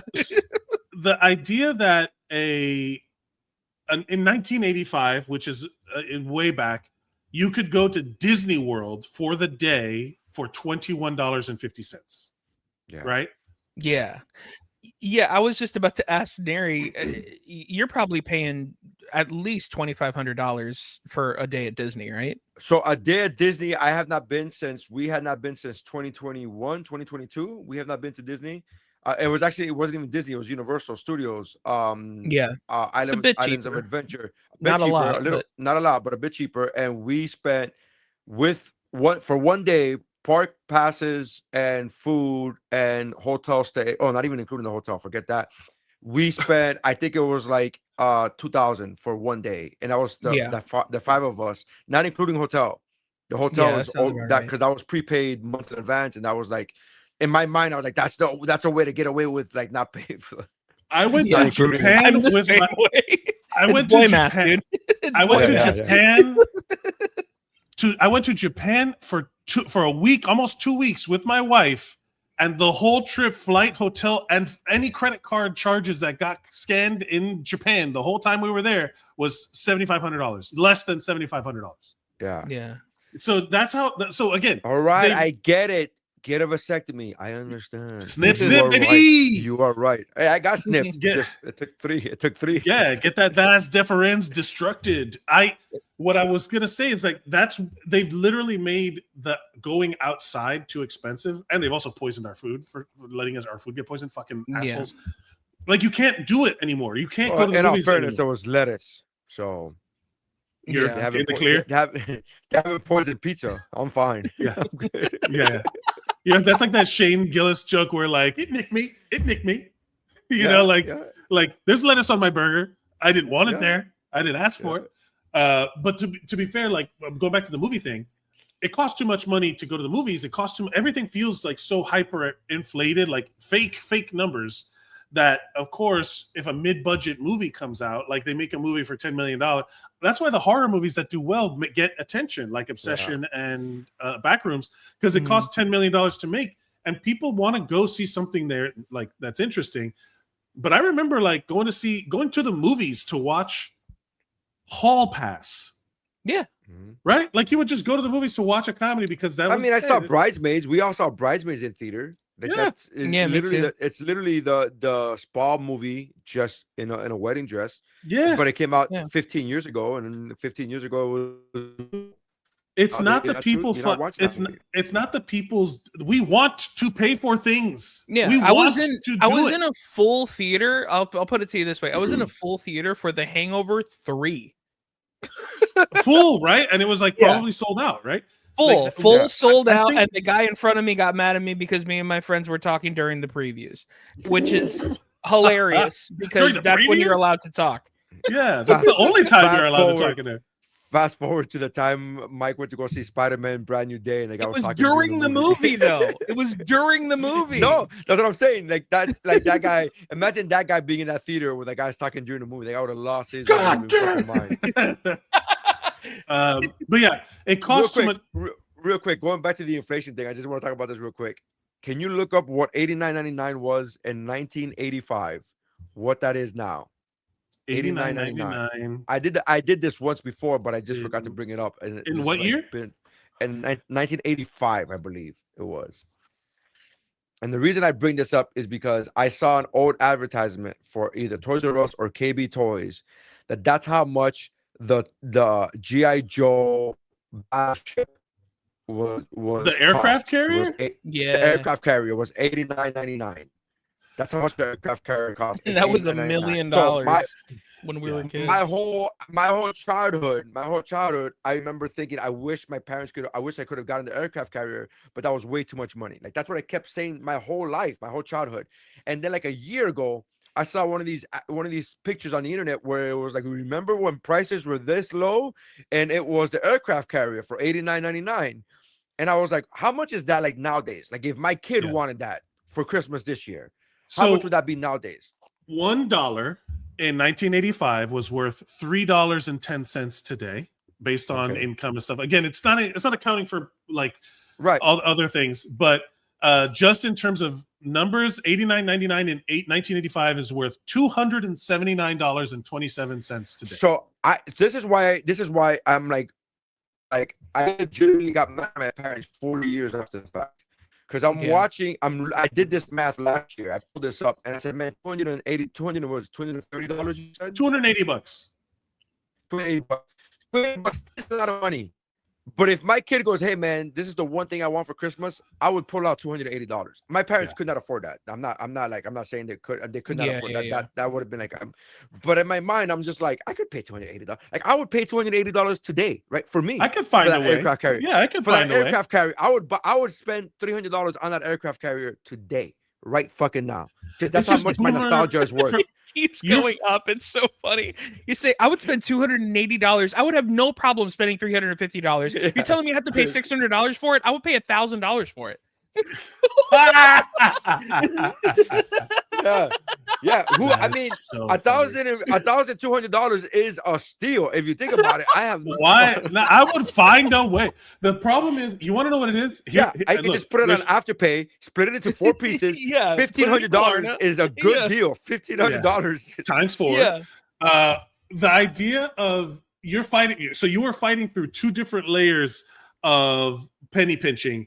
The immigrant mentality of like every penny matters for survival, and which may or may not be true. Sometimes it is, sometimes it's just that like I'm like you're holding on to some toxic thing. For my family, it was very much very much like an exaggeration, and just straight up boomer mentality of you don't buy everything you want, which we don't like.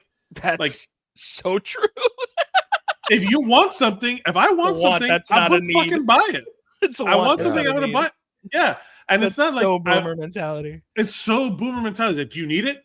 No. Okay, then fuck you. You know, almost like anger. How dare you ask for something you don't need to survive? It's like, hey, also life can be fun if we want it to be. But you know what also is good? It's the good side of boomer mentality is like, oh, something broke. Okay, then fix it. It's like, what? No, just buy a new one. No. Like, we would just buy a new one, and they would be like, I'm that guy now. Oh yeah. Without boomers, we would have never blown into video game cartridges. You know what I mean? To be fair, like, I would have just bought a new Nintendo. You know, so thank God for boomers, because we wouldn't have blown into a cartridge. To bring it around full circle, I would pay good money because again, lifestyle determines. This is all about the same way I would find out what you're into first before I introduce you to a Muppet movie. Let's say you like a heist. Let's say, what's your favorite movie? Ocean's 11. Go watch The Great Muppet Caper. Yes. I would tell you to watch the things that are relevant to your interests, right? I agree, yeah.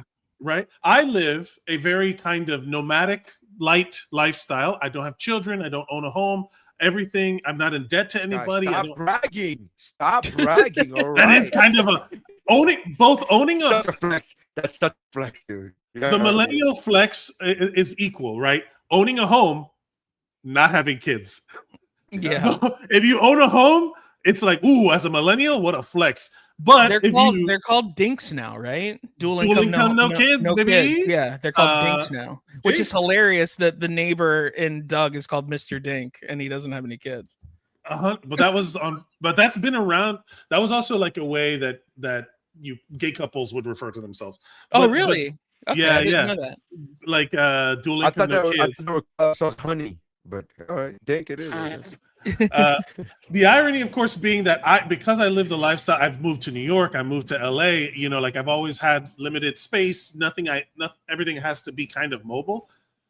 I don't want any more things. I'm good with stuff, right? I will if I buy something, it has to replace something. Something comes in, something has to go out. But I will pay a lot of money for experiences like going to Japan, like Sure. going to a theme park. I love theme parks. I just love the vibe of experiencing it, being in another world. So I'll spend money on that stuff. But I robot. waffle. The idea being that would you pay con prices for these experiences, right? Like Mark Hamill, this was announced recently. This is a huge thing that people spend a ton of money on. Entire celebrities make their entire annual nut on these cons. They make money. If you have a little bit of notoriety, there's a fan of like my dream job is to be on a sci-fi show that like has like it runs for like 6 months. Like it's like gets canceled. I want the Firefly life so that I can be famous for having done it. People fucking love me for it, but I can still go do other things. And then I could just go to do cons and meet people who love you. But Mark Hamill, who is, of course, beloved in the nerd community. He's Luke Skywalker. He's the Joker. He's a bunch of things. Mark Hamill does Fan Expo Canada. Prices cause outrage. The VIP package is $1,000, $999.99. Reserved But it's seating Canadian, so Yeah, Is it so less? really it's $10. Yeah, it's got to be. It's not even real. Just throw Monopoly money at him. Yeah. Reserved seating for the Mark Hamill Live. One photo op with the legendary Mark Hamill. We know who he is. We're buying the ticket. One in-person photograph on an 8x10. Upgrade to the autograph. Like that, you don't even get the autograph. You get you get a picture that you could print yourself from the internet. Yeah. So if I want him to sign my lightsaber, I have to pay another $200. No, it's and then $300. Oh, I'm sorry. If it's just like another picture of him that I want signed, it's another $200. A bulky item, $300, like props, helmets, statues, lightsabers. Now, is there anyone on earth that you would pay this amount of money for? No. Right? No. Right. So 10 years ago, I was on the wouldn't do radio- this if Jesus was at Comic-Con. 10 well, I would Jesus, because I I don't- got questions. I got questions, Jesus. Yep, but Yeah. you could only Why aren't you punching fascists like Spider-Man? only limit one question. That's $200 per question. So you gotta really rack up that number.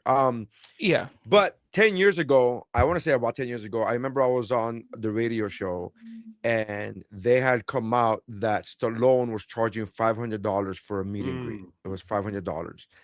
And I remember the host asking me, "Can you imagine that? That's crazy." And I said, "Okay, Pretty so normal. here we go." This is 10 years ago, right? And I said, Yeah. "All right, so that's the highest at that point that I had heard was $500. That's the highest I had ever heard." And I said, "Okay, here's the thing. Do I think it's a lot of money? Yes. Do I think it's too high? Yes. Do I think it's a shame that he's fucking embezzling his fucking fans, that he's taking this from his fans? Absolutely. Would I be bitching about it? Absolutely. Would I be bitching about it as I'm on my way to the ATM taking out $500? Yes. Yes, I would. I would fucking do that. So 10 years ago, I would have done that for Stallone. I hate to be that guy to say this. $1,000, I don't think that does make a difference. If you're asking me, is there anybody I would pay $500 to go see? I would. I would pay $500, but I think that's still my limit. Even though it's been 10 years later, I think that's still my limit. And I don't think it's Stallone anymore because, unfortunately, of the shit that he's done with the wrong 80-year-old. Yeah. Yeah. It's the politics. And that's the part that I'm like, oh, I wouldn't pay. So now, would I pay $500 to see somebody? Yes. Would I pay? But now the $500 who I would pay to see is drastically changed. It's not Stallone anymore. Well, the thing I was gonna say was that the highest I've ever seen is like I think it was 1,500, maybe 2,000, but it was all of the Avengers.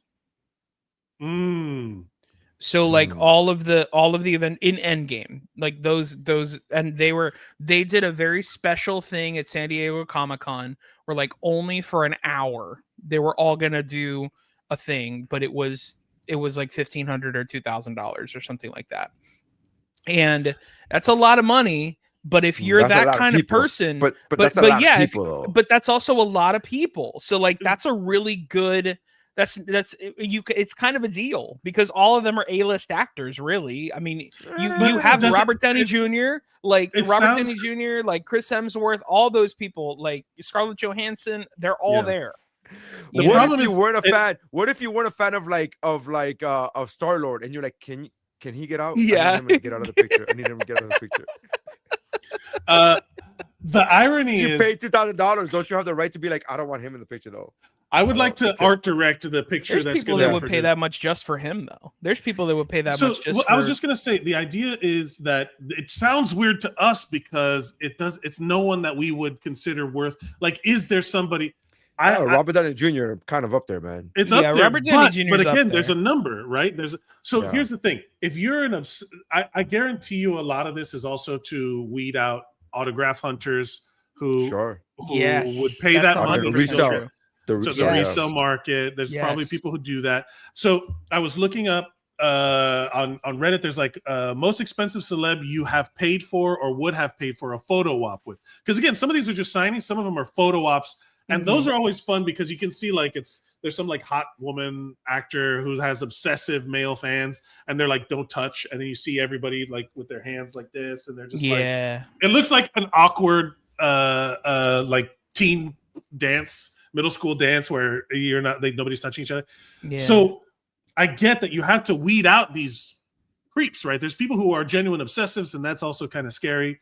So I guess the price is the barrier to entry for that kind of thing. But if you were that obsessed with someone, wouldn't you?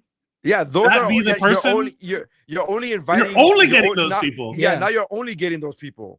Yeah. You're not Mhm. getting the regular guy that's like, hey, I was a fan of your TV show. It was like, no, Yeah. I'm a Yeah. fan of your So- TV show. Yeah. I'm a fan of your like. It's like Yeah. what's the episode of Friends where Brooke Shields is in love with Dr. Drake Ramore. Dr. Drake, and she thinks he's real.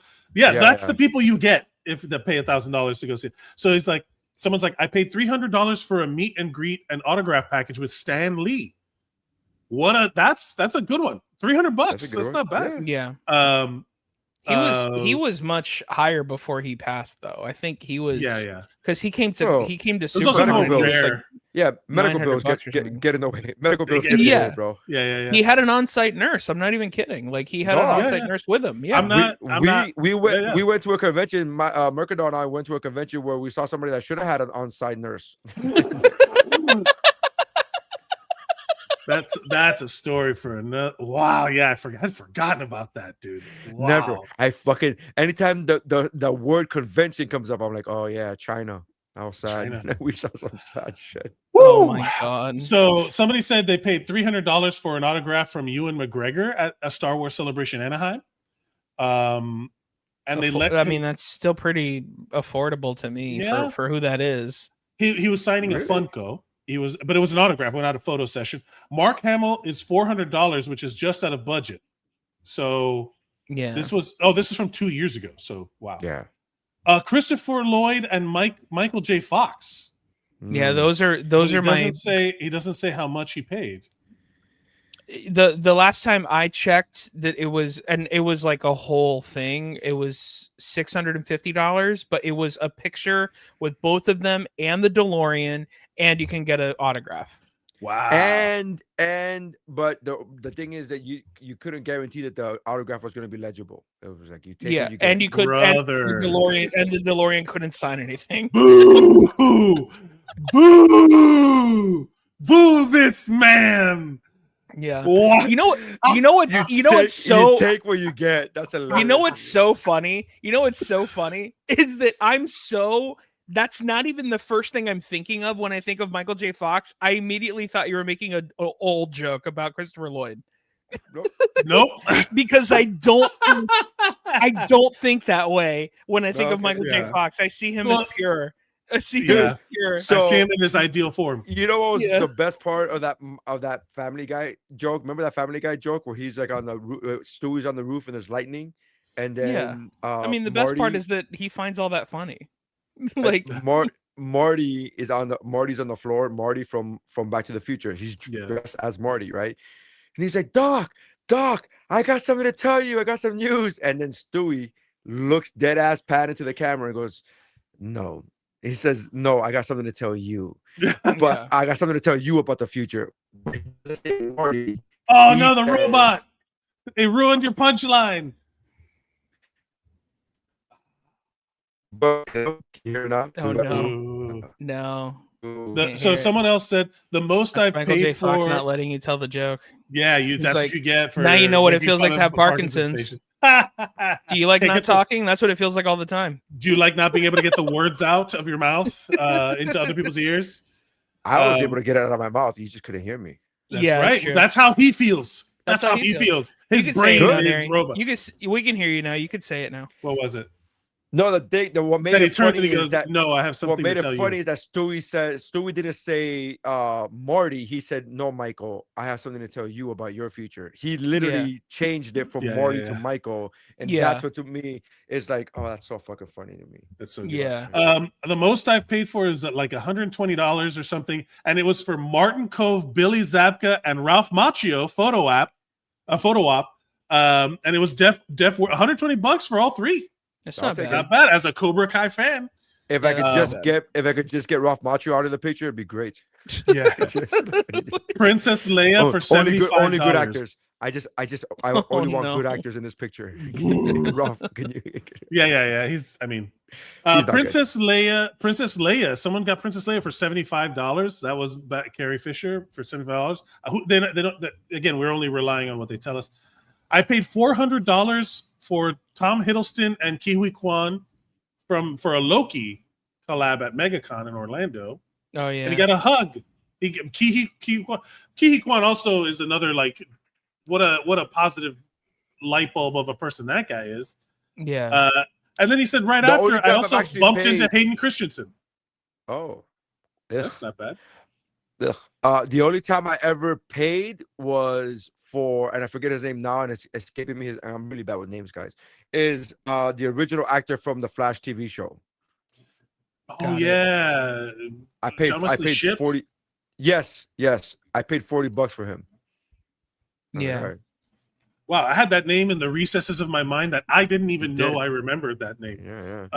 I think the most I've paid for stuff like that is like $40 or $50. Not a lot. Yeah, someone was but like, usually they whenever it's usually always, and not to mention like I always talk to them like for a long time, and then they're like, actually you're pretty cool, I'll just give you some free stuff, and they always give me free stuff because they're just nice once people. you pull out the Elmo voice, Yeah. you just exploit that for everything they got, man. Yeah, absolutely. Well, 9 times out of 10, like every time I've ever done it for like every time I've ever done that, I always go in asking questions about acting. Yeah, so I did the same thing with Jonathan Shipley. I asked him, I said, hey man, you've been in my whole life, you've been like in my life. So as a child, like 10 years old, you were the Flash, and then a few years later, you were the dad in Dawson's Creek, and that was like I was the prime demographic for that show. And then you became Barry's dad in the new show, The Flash. Yeah. Like, did you approach that the same way? Like, did you always approach those roles as in like a father figure? And he was like, "Oh man, great question." And we talked for like 10 minutes, and he just got into the whole acting thing, and he just got into the good. Look, I'm telling you, people love.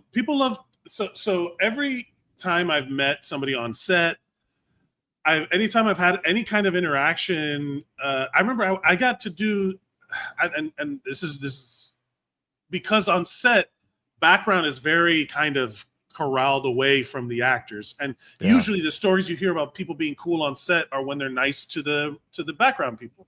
Yeah. And I remember I was doing stand-in, which means I was there while they're setting up the shots, but they're like, hey, you're gonna do this rehearsal with everybody. So everybody just walked in. It was for the show FBI. And there's the guy that played Dr. Doom in the OG Fantastic Four. He was in Nip Tuck. Nip Tuck, That was like a big deal for like that era of my friends when I was like living with roommates, and we would all watch that show together. Appointment television, we would watch Nip Tuck.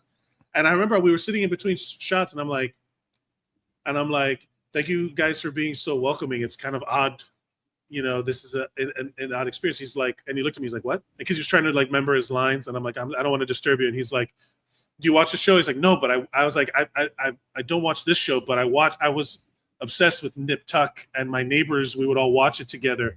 And he was like, oh, wow. I was like, I'm from Miami, and we would all watch, like that was back when you used to do appointment television. And he started like, oh, like he was like, oh, you like and he started asking me about Miami. And I was like, they just want to talk about anything else. Yeah. Like you give it was just like John Barenthal. I was joking around. We were on set. I was a construction worker in the first Punisher. And he was like, and I was like, oh man, you're working hard. And he's like, yeah, no, I got you. That swinging that hammer. He was like, that scene where he's like breaking a wall down with a hammer. Mm-hmm. And I was like, and he's like, and I mentioned something about doing comedy. He's like, oh, you do comedy? That's like the thing that these actors, they're like, oh man, they love that fun. shit. Blah, blah, blah. They love comedy, brother. They love it. Shit. And then I was like, yeah, no, and I was like, I'm doing a show tomorrow. Like I do my show on Thursdays at the Creek and the Cave. If you're free, you could just come and be a hero to these nerds and just show up and just like do like, you don't have to do comedy. It's just like a talk, like an interview show, and we could just like shoot the shit. And he's like, and he was like, "Man, my friend does comedy." I was like, "Yeah, John Barenthal, the Punisher, has an open invitation to come and visit whatever the fuck project I'm doing." Yeah. You know what I mean? Like he can do it. And it was nice enough that he made me feel like I could imagine him doing it for a minute. He didn't just shoot it down immediately. I was like, it's always cool. It's always cool, like, because I have a very similar story with where I did a pilot. It never went anywhere, but I did a pilot 10 years ago with Courtney Cox and Chris Parnell, and I was a background actor on it on day 1, and then in day 2 I got bumped up, and so I then became a character with lines. And what was so funny, it wasn't funny, but what was so interesting was that Chris Parnell treated me the same the whole time. Like he was so kind to me the whole time. And I remember he never really talked to me or anything when I was an extra, but he would always like smile and like look at me because I was the weird guy that was staring at him the whole time. And then finally the day 3 we're shooting and I have a scene with him and he goes, man, I really got to tell you, you're really kicking ass on this thing, man. Like, weren't you a background guy? And like, now you're doing this thing. And I was like, yeah, man. And he's like, and so like, didn't have to do that, but was like such a gem and like, and so cool about it. And like, and we ended up, cause he was reading a book for the 3 days that we were shooting. And he's just like, I'd rather just talk to this guy. And we just ended up talking about like, he likes coffee. So we just like talked about coffee, and I used to be a barista. So like, I just know a shit ton about coffee. And so like, we just talked about all that stuff. And like, and you're absolutely right in that they just want to talk about anything that isn't this, you know what I mean? Like when I got to work on Burn Notice, I tell the story all the time, but like Patton Oswalt, I was like upside down. I had gotten choked out by whatever his name is. Michael Weston, and then he's in the back of the van, and I'm just like, "Hey, Patton, I'm a comedian." I'm like, hey, man, I'm a comedian too. This is the worst Spider-Man movie ever. Yeah. Come kiss me. And he was, and then again, can you imagine Spider-Man? He's like, "Hey, man, I'm a comedian." Hey, I'm a comedian. You want to come to my improv comedy show? Yeah. No. But I did just arrest me. Just yeah. Fuck, I'll kick my own ass. Yeah. But he was like, but again, like it's just like, yeah, dude. I was hosting New Faces at the Improv, and I was like, do you really? It's like you have a bit about loving open mics, and he's like, I was like, you want to come just like destroy this open mic room that I'm hosting on Wednesday? The same thing, right? Like I'm just like, hey, come be a part of being a comedian with me. And he's just, and again, I hope that he was genuinely thinking about it, but he made me feel like he was genuinely like, he's like, he probably was. He's not that good of an actor. He probably wants to actually think about it. But I'm sure like it gave him a moment of like, how fun would that be to just do it, like to come and fuck around, and I was talking to him at the time. It was when Pepe Billete was really popular. He's like, I was like, what's the comedy scene around here? And I'm like, a puppet, a Cuban stereotype puppet. There's a Muppet. Oh, was it? It was here where you were shooting? Yeah. Burn Notice was Miami. That That's was interesting. Maybe that's how he found Lisa, because Lisa opens for him now. Yeah. Yeah. Well, she's been opening for years. Yeah, for years. But they met in the South. I believe, from what Lisa tells me, that they met because she, Renee put her to open for him at the South Beach Comedy Festival, and then that's how they met. And like, she's been opening ever since, which is crazy. Yeah. It's really cool. It's again, I do find that the actors love talking about life, right? And if all you do is do the Chris Farley thing where you're like, hey, remember when you were in, like sketch that Chris Farley ever did. This, as weird as it sounds, because Chris Farley did so much. Like he was, and to like just put it down to one thing, because he was like so many facets of comedy. Yeah. But if I were to just distill what my favorite thing about Chris Farley was, it was that sketch. Because like, he was so good at just being how you would be if you were talking to Paul fucking McCartney. You know what I mean? You want to laugh? Remember when you were the Beatles? I verbally said that to Paul Reiser when I worked with him. I verbally said, "Hey, this is gonna be Chris Farley. Hey, remember when?" Like, I literally, I preemptively said, "Hey, I'm gonna fan the fuck out." So just FYI. I'm sorry. I'm bracing you for impact.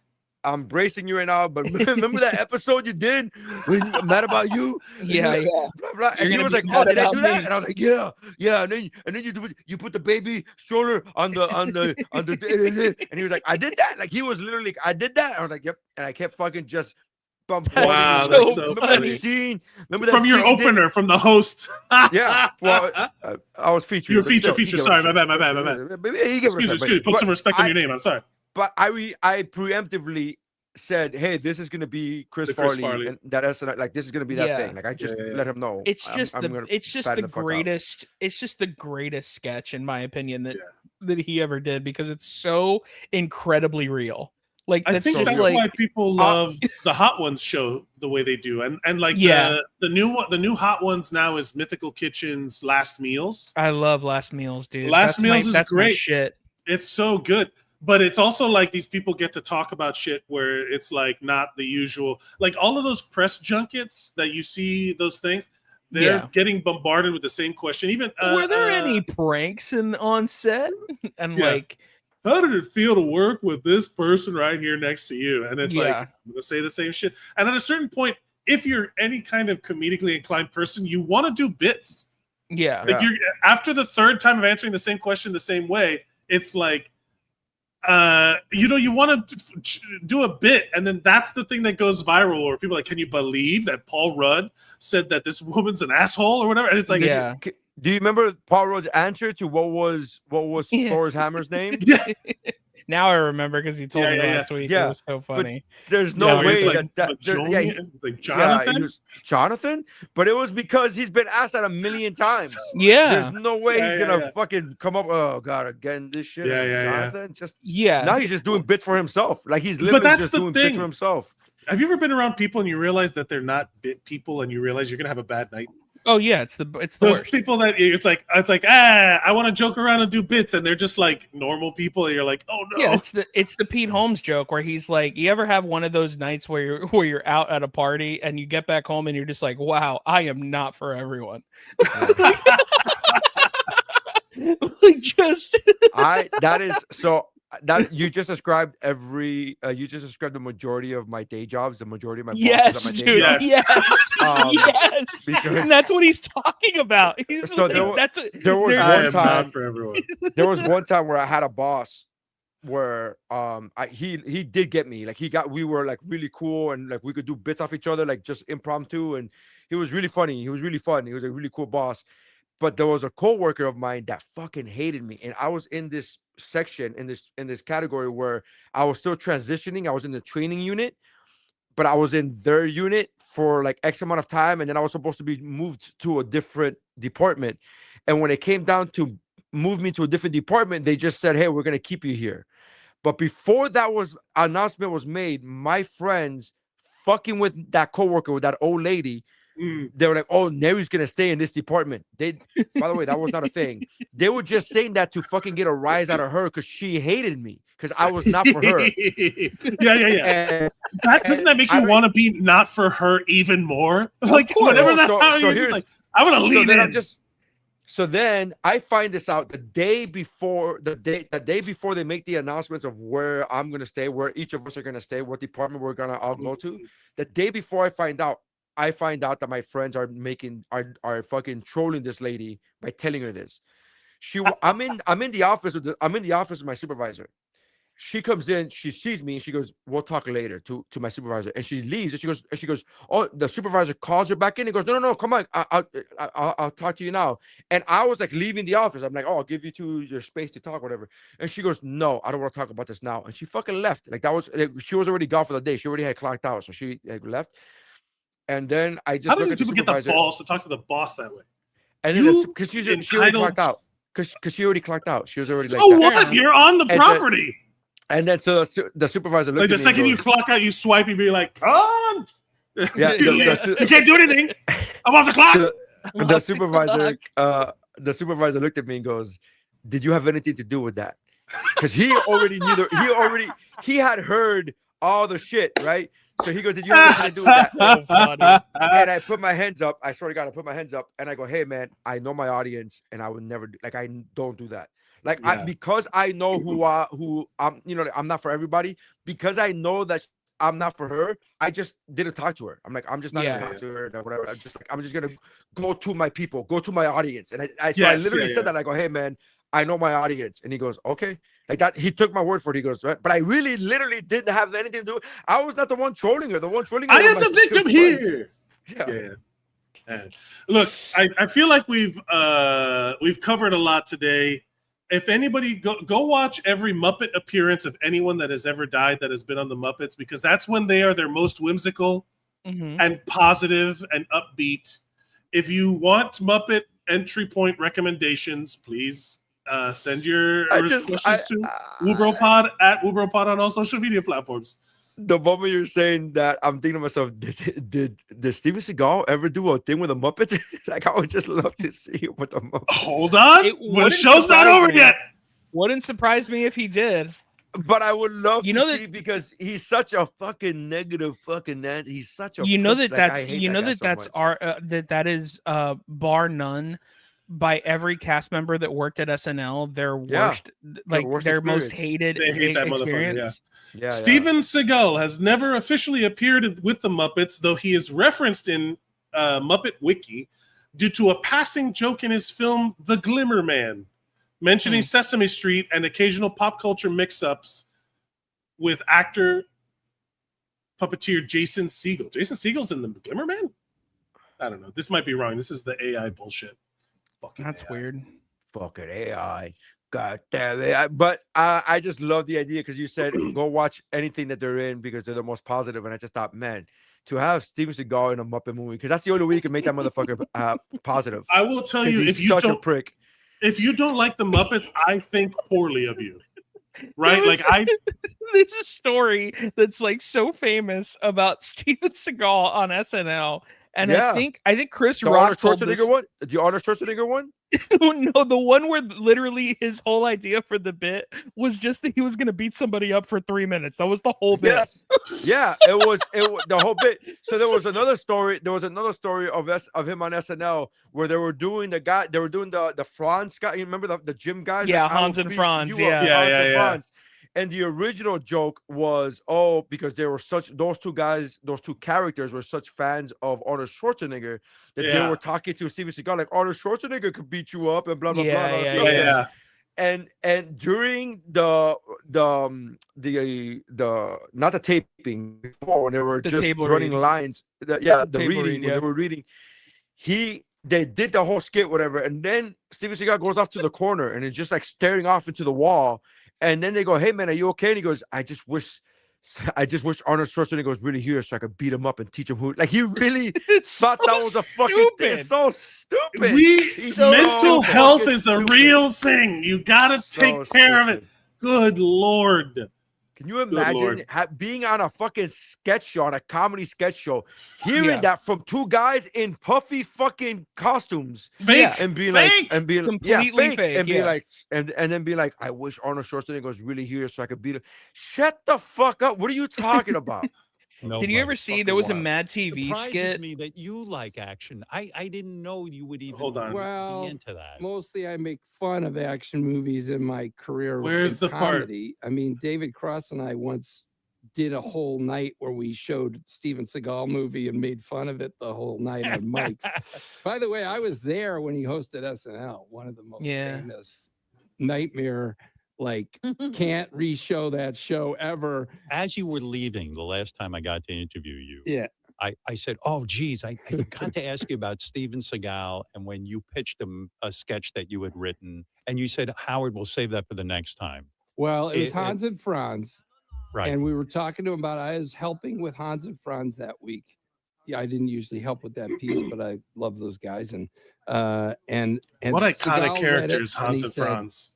If I do this sketch, if I do it. And they want to fight him. Hey, we'll take you on. He goes, if I do it, I have to beat them up. Like he has to, it's like a John Wayne thing, right? Like, well, it's like the Rock said that he didn't want to do anything where he got scenario. You don't worry. No one will think that no one's thinking anyone beat anyone up here. But it's that not was his real. attitude the whole week was he kept saying, I've never seen your show. I don't know what you do here. Like, really? You've never seen Saturday Night Live? Where do you live? Really? You've never seen Saturday Night? He wrote a scene, Howard. He wrote a scene, and it's the last scene in the show, and it's like one of his movies, but they tried to do it live. They got some stuntmen to come in. It's insane. So there's like this board of directors. There's a bunch of stuntmen in suits. So as a viewer, you're like, who are these actors? They're not in the cast. And then there's like some speech, and then he enters the banquet room and starts beating. It's live, and he's beating them up and throwing them around the room. And it goes on for like 8 minutes. It's the longest scene you've ever seen. And then at the very end, he turns to camera and says, this is what happens when you pollute the planet. And the audience is mystified. Just like in the movie, it probably baffles you to this day that, like, why did Lorne allow that, the producer of Saturday Night Live, why did he allow this guy to hijack the show and take over for 8 minutes? The show is bigger than Steven Seagal. He didn't need Steven Seagal. Yeah, but you know what I mean? By the time you get to Wednesday, what are you going to do? But it would be funny if he booted him on a Thursday. I am of the camp that Lorne Michaels is so incredibly smart because that show is so bad, because that episode, not the show, because the episode is so bad, we are still talking about it. To him, that is a success. To be fair, he won. So that's why I think Lorne Michaels is a genius for having him do that. He's like, it'll be a nightmare. It'll be. Yeah. Go watch Steven Seagal does the Muppets and be fucking my great. God. With that said, beating up the Muppets. Speaking of comedic geniuses, is there anything you guys would like to promote before you go? No, man, just to watch the comedy. I'm posting a lot of stand-up clips this specific weeks. So make sure you guys check that out. Follow at Neri Saenz, at Mike Valdez. Anything, Mike? I have, if you're listening to this, the day it comes out, next Wednesday, I will be at Dead Flamingo in Brickell. If you want to come out and see me do a set, that'd be cool. And other than that, you can just follow me on Instagram, and there's some stuff coming up down the pike. Absolutely. Follow at Mike Valdez, at Mike Mercadal, at Zeros on Heroes for some of the other stuff. Pike, or is it pipe? It's not a pipe. I thought it was pipe. Down the pipe. I think it's down the pike. Yeah, like a turn, like the turnpike. The turnpike. Oh, I thought it was like down the pipe, like somebody's coming through a pipe. Interesting. Good to know. They're both valid. They're both valid. But I think it's pipe. You thought it was just Augustus Gloop going through a pipe? Yeah, I thought it was just like those remember those old school canisters, like Tommy Boy mayo canisters? Yeah. Oh yeah, the poof, and it's coming up the pipe. I think down the pike, up the pipe. Yeah. Situation. Well, check us out. Thank you for checking us out. Either And, way, devein the Snickers. yeah. Devain the Snickers. That's Title going of to be the our episode. new. Title of the episode. All right. Love you guys. Thank you very much. That's how winning is done.